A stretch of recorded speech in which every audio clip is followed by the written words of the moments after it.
कभी हिंदू राष्ट्र के तौर पर अपनी पहचान रजिस्टर कराने वाले नेपाल में भी अब कट्टरपंथ की आग भड़क गई है। नेपाल एक बार फिर से जलने लगा है। आरोप है कि जिहादियों की भीड़ ने कांवड़ यात्रा को टारगेट किया, जिसके बाद नेपाल में भारी हिंसा भड़क उठी है।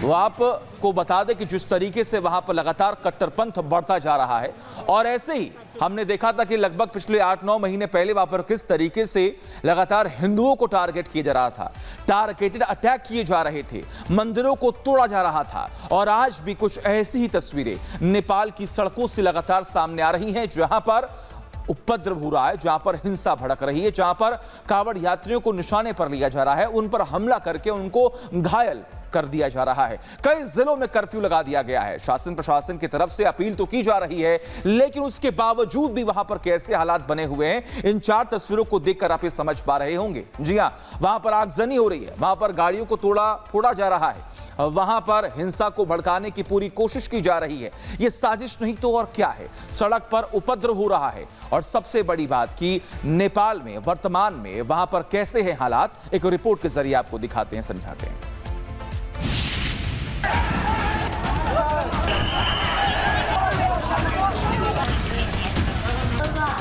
नेपाल में सांप्रदायिक हिंसा की आग आखिर क्यों भड़क गई? नेपाल में आखिरकार क्यों सैकड़ों की संख्या में लोग सड़कों पर उतर गए? नेपाल की सड़कों पर आग क्यों लगी? ये किस तरीके के धमाकों की आवाज है?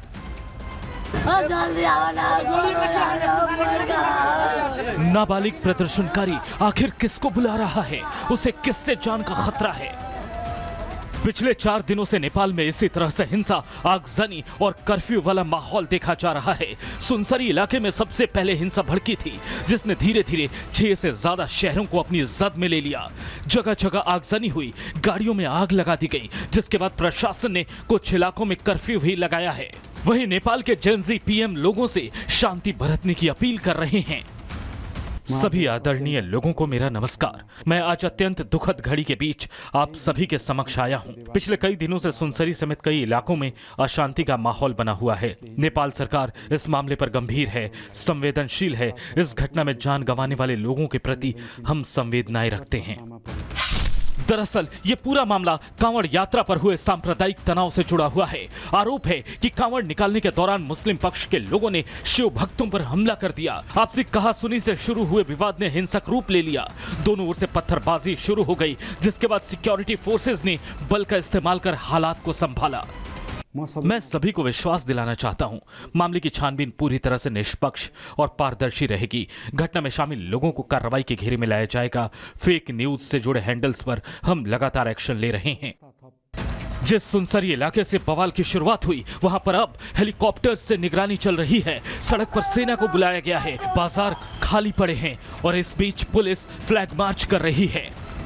सभी लोग कृपया ध्यान दें। प्रशासन की सभी से गुजारिश है, आप कानून का पालन करें और व्यवस्था को बनाए रखने में अपनी जिम्मेदारी संभालें। अराजकता फैलाने वालों से सख्ती से निपटा जाएगा। नेपाल में माहौल अभी भी तनावपूर्ण बना हुआ है। हिंसा पर रोक तो लग गई है, लेकिन कर्फ्यू अभी भी बरकरार है। कांवड़ यात्रा के शुभ अवसर पर सांप्रदायिक विवाद से जो हालात हुए, उस नुकसान से निपटने की भी तैयारी चल रही है। Bureau report, Republic Bharat.